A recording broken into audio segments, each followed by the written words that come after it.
بسم اللہ الرحمن الرحیم. میں ہوں عزیر احمد خان اور آپ دیکھ رہے ہیں ابلاغ ٹی وی. آج پھر ہم اپنے کیمرہ مین شیخ حبیب کے ہمراہ مولانا راحت شاہ صاحب کے رہائش گاہ پر آئے ہیں. جیسا کہ گزشتہ ویڈیو میں ہم نے ان سے افغانستان کے حوالے سے بڑی سیر حاصل گفتگو کی تھی اور انہوں نے بتایا تھا جب وہ افغانستان گئے اور وہاں گلبدین حکمت یار اور دیگر زعماء سے وہاں ان کی ملاقاتیں ہوئیں، وہاں سپریم کورٹ کے جج سے بھی ان کی ملاقات ہوئی، ساری گفتگو ہوئی.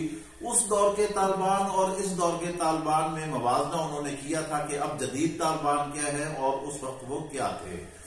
گو کہ اب افغانستان آزاد ہو چکا ہے، طالبان نے قربانیاں دی ہیں، انہوں نے یہ آزادی تھالی میں رکھ کے نہیں لی. پاکستان لگاتار ایک بات کہہ رہا ہے کہ افغانستان کو تنہا نہ چھوڑا جائے، وہاں پر انسانی بحران پیدا ہوگا. لیکن بین الاقوامی برادری اس بات کو نہیں سمجھ پا رہی ہے.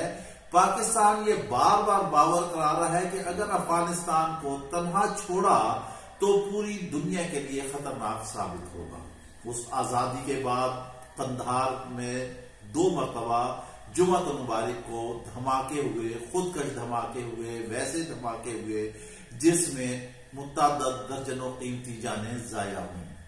وہ حملے کیوں ہوئے، کیسے ہوئے، اسلام میں خودکش حملہ کیسے ہے، کیا جائز ہے ناجائز ہے، اس پر ہم سیر حاصل گفتگو کریں گے. مساجد کو، امام بارگاہوں کو اجتماع میں ایسے نشانہ بنانا، اس کے ہم تاریخی جو منظر میں ہم مولانا راحت شاہ صاحب سے ایک ماہرانہ گفتگو کریں گے اسلامی نقطہ نظر کے حوالے سے، کیونکہ یہ عالم دین بھی ہیں تو ہم انہیں زحمت دیں گے. شاہ صاحب السلام علیکم. اچھا شاہ صاحب، موجودہ زمانے میں جو اس وقت یہ سارے حملے ہو رہے ہیں، افغانستان سے ہم نکل آئے اور بھی دنیا میں ہو رہے ہیں، عراق میں بھی ہوتے ہیں، افغانستان میں بھی ہو رہے ہیں، ایون دین پاکستان میں بھی ہوتے ہیں. پاکستان میں تو خیر ہماری ملک دشمن ایجنسی اس میں انوالو ہوتی ہیں اور خاص کر راہ ہوتی ہے. تو اسلامی نقطۂ نظر سے آپ بتائیے گا کہ یہ امام بارگاہوں کو، مساجد کو، اجتماع کو ایسے نشانہ بنانا کہاں تک جائز ہے اور اسلامی نظر سے ہم انہیں کیسے دیکھتے ہیں؟ بسم اللہ الرحمن الرحیم. سب سے پہلے تو میں آپ کا شکر گزار ہوں کہ آپ نے اس انتہائی اہم عنوان پر مجھے گفتگو کا موقع دیا ہے.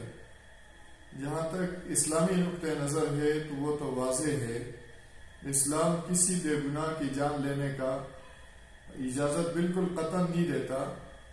سرکار دو عالم صلی اللہ علیہ وسلم خانہ کعبہ کا طواف کر رہے ہیں. ابن ماجہ جو حدیث کی معتبر کتاب ہے اور سیاہ ستہ میں اس کے خاص درجہ اور مقام حاصل ہے، اس میں یہ حدیث موجود ہے. حضرت عبداللہ ابن عمر رضی اللہ تعالیٰ عنہ حدیث کے راوی ہیں. فرمایا میں نے سرکار دو عالم صلی اللہ علیہ وسلم کو طواف کرتے ہوئے دیکھا. آقا دو عالم صلی اللہ علیہ وسلم بیت اللہ کو خطاب کر کے فرما رہے ہیں، بیت اللہ تو بڑا مبارک ہے، تیری ہوائیں بھی بڑی مبارک، تو بڑی عظمت والا ہے، لیکن اس ذات کی قسم جس کی قبضہ قدرت میں محمد کی جان ہے، مسلمان کے جان و مال کی حرمت تجھ سے بھی زیادہ ہے. تو ہم آج دیکھ رہے ہیں کہ مساجد میں، امام بارگاہوں میں، خانقاہوں میں، مدارس میں اس قسم کی حرکت ہوتی ہے. اسلام نہ صرف یہ کہ مسلمانوں کے خون کو دوسرے مسلمان کے لیے ناجائز قرار دیتا ہے، بلکہ کسی اسلامی مملکت میں اگر کوئی غیر مسلم بھی رہ رہا ہے، چونکہ وہ ذمہ ہے، تو اس کے جان و مال کے تحفظ کی ذمہ داری بھی حکومت وقت کی ہوتی ہے. اور حکومت کے اس ریٹ کو چیلنج کرنا اس حوالے سے کہ کوئی شخص کسی کی جان لے لے، شریعت اس کی قطعی اجازت نہیں دیتی. اور یہ آدمی اگر گرفتار ہو جاتا ہے تو حکومتوں کو بھی حکم ہے کہ ایسے شخص کو شدید قسم کی سزا دی جائے. تو اسلام نہ صرف مسلمان کی جان و مال کے تحفظ کی بات کرتا ہے، بلکہ جن کی جان و مال کے تحفظ کی ذمہ داری حکومت نے لے رکھی ہے تو وہ بھی اسلامی ریاست کی ذمہ داری میں شامل ہوتا ہے. اور اگر کوئی شخص ایسا کرتا ہے تو یہ بھی شرعاً، اس لیے کہ شریعت میں اللہ کے حکم کو ماننا بھی ضروری ہے اور اللہ کے رسول کے حکم کو بھی ماننا ضروری ہے. اور اللہ اور رسول کے حکم کے بعد فرمائے وَأُولِي الْأَمْرِ مِنْكُمْ، اطیعوا اللہ وَأَطِیعُوا الرَّسُولَ وَأُولِي الْأَمْرِ مِنْكُمْ، اللہ اور رسول کی اطاعت کرو اور اولی الامر کی، یعنی جو صاحب اقتدار لوگ ہیں ان کے حکم کی بھی تعمیل کرنی چاہیے. مباح کاموں میں ان کا جو حکم ہوتا ہے وہ بھی شریعت کا درجہ رکھتا ہے. حتیٰ کہ اگر کوئی مسلمان کسی غیر مسلم ملک میں بھی چلا جائے، ویزا لے کے ظاہر ہے آج کل جانا پڑتا ہے، تو یہ ویزا ایک معاہدہ ہوتا ہے اور یہ اس بات کی طرف اشارہ ہوتا ہے کہ میں آپ کے ملک کے قوانین کی پابندی کروں گا. ایک شخص اگر لندن چلا جاتا ہے اور لندن میں ٹریفک جو ہے وہ بائیں ہاتھ پہ چلتی ہے، اگر ایک آدمی کہے کہ جی میں دائیں ہاتھ پہ چلوں گا تو یہ چیز شرم ناجائز ہے، اس لیے کہ وہاں اپنے اس معاہدے کے تحت گئے ہیں. تو اگرچہ دائیں ہاتھ پہ چلنا تو مستحب ہے، لیکن یہ کہ حکومت کے قوانین کی پابندی. ہاں اگر حکومت کوئی ایسا حکم دے جو اللہ اور رسول کے حکم سے ٹکرائے تو پھر اس کی شریعت اجازت نہیں دیتی. آپ شاہ صاحب یہ بتائیے گا کہ جب ایک انسان کو قتل کیا تو اسلام میں ہے قتل انسانیت کے مترادف ہے، تو اس اعتبار سے تو پھر جو یہ حملے کر کے جو یہ کہہ رہے ہوتے ہیں کہ حور و قصور ان کے منتظر ہیں، کیونکہ اس وقت تو وہ سینسز میں نہیں ہوتے اور بلاسٹ کر لیتے ہیں اور اس میں بے گناہوں کی جانیں چلی جاتی ہیں، تو قرآن اور احادیث کی نظر میں آپ اس کو کیسے دیکھتے ہیں؟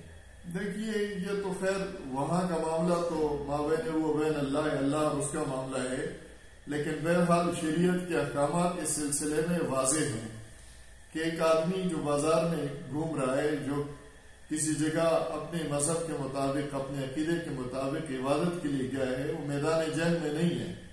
ایک تو ہے کہ میدان جنگ میں ہے، کھلی لڑائی ہے، آپ بھی مقابلہ کر رہے ہیں وہ بھی مقابلہ کر رہے ہیں، تو آپ بے شک اس کو ماریں. لیکن یہ کہ اسلام اس کی اجازت نہیں دیتا کہ وہ اگر پرامن ہے اور اپنے ہاں عبادت کر رہا ہے اور آپ جا کے یہ نظریے بھی لے کے جائیں کہ جناب حور و قصور ملے گی، تو ضابطہ تو واضح ہے. اللہ کسی بخشنا چاہے اس کو تو ظاہر کوئی مجبور نہیں کر سکتا، لیکن بہرحال شریعت اس کی اجازت قطعاً نہیں دیتی کہ آپ بم رکھ کے بلاسٹ کر کے. سرکار دو عالم صلی اللہ علیہ وسلم کی حدیث ہے قرب قیامت کے حوالے سے جو نشانیاں آپ نے ارشاد فرمائی، تو فرمایا کہ ایسا ہوگا کہ قتل کر رہا ہوگا آدمی، لیکن قاتل کو بھی پتہ نہیں ہوگا کہ میں کیوں قتل کر رہا ہوں، مقتول کو بھی پتہ نہیں ہوگا کہ مجھے کیوں قتل کیا جا رہا ہے. سرکار دو عالم صلی اللہ علیہ وسلم کا واضح ارشاد ہے. آپ فرماتے ہیں کہ جب دو مسلمان گھر سے تلواریں لے کے نکلتے ہیں اور ارادہ ہوتا ہے ایک دوسرے کو قتل کرنے کا، تو فالقاتل والمقتول کلاہما فی النار، قتل کرنے والا بھی جہنمی اور جس کو قتل کیا گیا ہے وہ بھی جہنمی. حضرت عائشہ صدیقہ رضی اللہ تعالیٰ عنہ حدیث کے راویہ ہیں، انہوں نے پوچھا کہ یا رسول اللہ هذا القاتل، یہ تو قاتل ہے، فما بال المقتول، مقتول کا کیا جرم ہے؟ تو حضور اکرم صلی اللہ علیہ وسلم نے فرمایا وہ حریص علی قتل صاحبہ، وہ چونکہ اپنے ساتھی کو قتل کرنا چاہتا تھا، اس ارادہ قتل کی وجہ سے وہ بھی جہنمی ہے. ایک آدمی کی تلوار نے کام کر لیا اور وہ قاتل ٹھہرا اور دوسرا مقتول ہوا، لیکن اس نیت اور ارادے کی وجہ سے دونوں جہنم میں جائیں گے. تو اس وجہ سے یہ سوچنا کہ اس پر غور و قصور ملیں گے، تو میرے خیال میں یہ بات احادیث کی روشنی میں یا قرآن کی روشنی میں اس کی گنجائش نہیں ہے. ہاں میدان میں جہاد کا مسئلہ ہے، تو جہاں تک جہاد کی بات ہے، جہاد پہ بھی بڑا اعتراض ہو رہا ہے، خصوصاً یورپی ممالک کی طرف سے کہ حضور اکرم صلی اللہ علیہ وسلم نے جو کچھ کیا ہے اس تلوار کے، تو حضور اکرم صلی اللہ علیہ وسلم کہ پوری زندگی میں آپ کے حیات طیبہ میں جو جہاد میں طرفین کے مقتولین کا اگر حساب لگایا جائے تو بالکل وہ چند 100 آدمی ہیں. آپ دیکھیں کہ فاتح مکہ بن کر سرکار دو عالم صلی اللہ علیہ وسلم جاتے ہیں تو اعلان فرما دیتے ہیں کہ جو بیت اللہ میں داخل ہوا اس کو بھی امن ہے، جو گھر کی کنڈی لگا کے گھر میں بیٹھ جائے تو اس کو بھی امن ہے، جو ابو سفیان کے حویلی میں جا کے پناہ لے لے اس کو بھی امن ہے. وہ ابو سفیان جس نے سال تک اسلام کی مخالفت کی، ابھی وہ اسلام کے دامن میں اس نے پناہ لی اور حضور اکرم صلی اللہ علیہ وسلم نے اس کی حویلی کو ایسا قرار دیا کہ جو شخص وہاں پناہ بھی لے گا تو اس کو بھی امن ہو جائے گا. سو ایسا ہی ہوا کہ آپ علیہ الصلوۃ والسلام نے سب کو امن دیا، اور آپ کی اس رحمت للعالمین ہی کا اثر تھا کہ وہ جو چند ہزار تھے وہ صلح حدیبیہ تک یہ حجۃ الوداع تک جا کے 1.5 لاکھ کے قریب بن گئے. اچھا شاہ صاحب یہ فرمائیے گا کہ ان حالات کی وجہ سے پوری دنیا میں اور خاص کر جو دشمنان اسلام ہے انہوں نے ایک اسلاموفوبیا کا ہوا کھڑا کیا ہوا ہے کہ ہر جگہ مسلمانوں کو دہشت گرد گرداتے ہیں کہ یہ مسلمان ہی ہیں جو قتل و غارت کر رہے ہیں، یہ مسلمان ہی ہیں جنہوں نے دنیا کا امن و امان تباہ کیا ہے. لیکن حقائق یہ ہیں کہ مسلم امہ ہی کو گاجر مولی کی طرح کاٹا جا رہا ہے صرف نا اتفاقی کی وجہ سے. ایک تو آپ یہ بتائیے گا کہ ہم اسلاموفوبیا کا کیسے مقابلہ کر سکتے ہیں اور ایسے خودکش حملوں کا کیسے تدارک ممکن ہے تاکہ ہم اس دنیا میں جو اسلام کا اصل چہرہ ہے پر امن ہے، اسلام محبت امن عاشقی کا مذہب ہے، یہ امن سے پھیلا ہے، جنگ اور تلوار سے نہیں پھیلا یہاں پر. تو آپ یہ بتائیے کہ اس کے لیے کیا اقدامات کیے ہیں اسلاموفوبیا کا مقابلہ کرنے کے لیے ایک، اور جو یہ حملے ہو رہے ہیں اس کے تدارک سے بچنے کے لیے. آپ نے بہت خوبصورت اشارہ کیا کہ اتحاد و اتفاق کا ہم میں فقدان ہے، اور یہی وجہ ہے مسلمان آج گروہوں میں، رنگ و نسل میں، علاقائیت، ان چیزوں میں بھٹکے ہوئے ہیں. جب تک ہم میں اتفاق و اتحاد تھا تو الحمدللہ نہ کوئی دھماکے ہو رہے تھے، نہ کوئی کسی کو ضرورت ہوتی تھی کہ کسی اسلامی ریاست کے اندر آ کر وہاں حکومت ایلیٹ کو وہ چیلنج کریں. اب دیکھیں جہاں تک اس بات کا ہے کہ اسلام زور و زبردستی سے پھیلا ہے، تو تاریخ نے سکندر مقدونی کا بھی ذکر کیا جسے سکندر اعظم کہتے ہیں. وہ بھی ایک بادشاہ کا بیٹا ہے اور اس نے بھی تقریباً اتنی عرصے حکومت کی جتنے عرصے حضرت فاروق اعظم رضی اللہ تعالیٰ عنہ نے حکومت کی.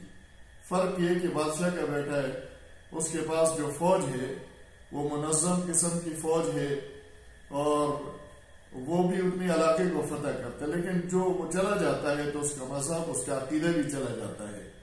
جنگ و جدل کے ذریعے سے آپ لوگوں کی گردنوں پہ تو حکومت کر سکتے ہیں لیکن ان کی دلوں کو مسخر نہیں کر سکتے. یہ اسلام کا وہ پیام امن تھا، وہ اسلام کی محبت کا اثر تھا کہ فاروق اعظم رضی اللہ تعالیٰ عنہ کے رضاکار جہاں جہاں تک پہنچے، آج 14 صدیاں بیت گئی ہیں، ان کے اعمال بھی انہی کے نقش قدم پہ ہیں اور ان کے عقائد بھی بدل گئے ہیں، اور ان کے دل میں آج بھی حضرت امیر المؤمنین کی بھی محبت ہے اور ان کے رضاکاروں کی بھی محبت ہے. تو دشمن کے لیے محبت ہے، پرواہ نہیں چڑھتی، دشمن کے لیے تو دل میں غیظ و غضب پیدا ہوتا ہے. لیکن یہاں صورتحال مختلف ہے کہ دوسرے فاتحین آتے ہیں، نہ چنگیز خان کے عقیدے کے ماننے والے باقی رہے، نہ ہلاکو کے ماننے والے باقی رہے، نہ سکندر اعظم کے، لیکن نبی کریم صلی اللہ علیہ وسلم کے رضاکار جہاں پہنچے لوگوں کے عقیدے بھی بدل گئے اور لوگوں کے اعمال بھی اس طریقے سے ہو گئے. تو یہ اس بات کی دلیل ہے کہ وہ صرف تلوار ہی نہیں چلاتے تھے، اس کے ذریعے سے وہ اس ناصور کو ختم ضرور کرتے تھے جو امن کے راستے میں رکاوٹ ہے، لیکن غریبوں کے لیے اور پرامن لوگوں کے لیے ایک پرامن مذہب تھا اور آج بھی اسی طریقے سے ہے. اچھا شاہ صاحب، تدارک کیسے ہو سکتا ہے ان حملوں؟ تدارک تو ایسی ہی ہو سکتا ہے کہ ہم باہم متحد ہوں اور ایسے عناصر کے اوپر ہم نظر رکھیں. ظاہر ہے جب غلط قسم کے لوگ ان کی حوصلہ افزائی کریں گے اور ان کو وہ ان کے لیے فنڈنگ ہوگی، اگر ہماری آنکھیں کھلی ہوگی تو ایک تو ظاہری اسباب بھی ہونے چاہیے، لیکن ان ظاہری اسباب کے علاوہ اللہ کی طرف رجوع بھی ہو تو اللہ کی مدد بھی شامل حال ہوگی. افغانستان کے وہ صورتحال جو آج سے 20-22 سال پہلے جن علاقوں پہ طالبان کی حکومت ہوئی تھی تو الحمدللہ چوریاں بھی بند ہو گئی تھی، ڈکیتیاں بھی بند ہو گئی تھی، اور اس علاقے کے اندر جہاں تک ان کی حکومت تھی تو قتل و غارت گری کا سلسلہ بھی بند ہو گیا تھا. تو اللہ کی مدد بھی پھر شامل حال ہوتی ہے، لیکن شرط یہ ہے کہ اتحاد و اتفاق ہو. قرآن کریم نے یہ بات صاف کہہ دی ہے، وَلَا تَنَازَعُوا فَتَفْشَلُوا وَتَذْهَبَ رِيحُكُمْ. اگر تم باہمی اختلاف کرو گے تو تمہاری ہوا اکڑ جائے گی، تمہارا وقار جاتا رہے گا. تو جب باہمی اتحاد و اتفاق ہوگا دشمن پہ بھی روب ہوگا اور یہ جرت کبھی نہیں کر سکے گا کہ وہ اس قسم کے پرامن ماحول کو اپنی اس انداز سے وہ اس کو کرے کہ وہ وہاں پر بدترمی کی شکلیں پیدا ہو جائے اور لوگوں کو اس کی وجہ سے تکلیف ہو. اللہ تبارک و تعالیٰ ہمیں توفیق دے کہ ہم اتحاد و اتفاق کے ساتھ رہیں. آمین آمین ثم آمین. شاہ صاحب آپ نے وقت دیا، ماشاءاللہ بہت اچھی گفتگو کی، آپ نے سیر حاصل گفتگو کی، ہم آپ کا شکریہ ادا کرتے ہیں. اور پھر ہم ایسے ہی مسائل پر آپ کو گاہے بگاہے جو ہے تکلیف دیتے رہیں گے۔ آپ نے یہ دیکھ لیا، اس کا لب لباب یہ نکلا کہ اسلام و فوبیا اور ان دہشت گردانہ حملوں یا خودکش حملوں کا مقابلہ صرف ایک ہی طریقے سے کیا جا سکتا ہے، وہ اتحاد سے۔ مسلم امہ جو اس وقت نفاق میں بٹی ہوئی ہے، اسے اپنا اتحاد دکھانا ہوگا، امن و امان دکھانا ہوگا۔ اسلام ہے امن، محبت اور آشتی کا مذہب۔ ہم نے سب نے مل کر یہ دنیا کو پیغام پہنچانا ہے، اسلام و فوبیا کا مقابلہ کرنا ہے، ایک پلیٹ فارم پر اکٹھے ہونا ہے، اپنے باہمی نفاق کو ہم نے ترک کرنا ہے۔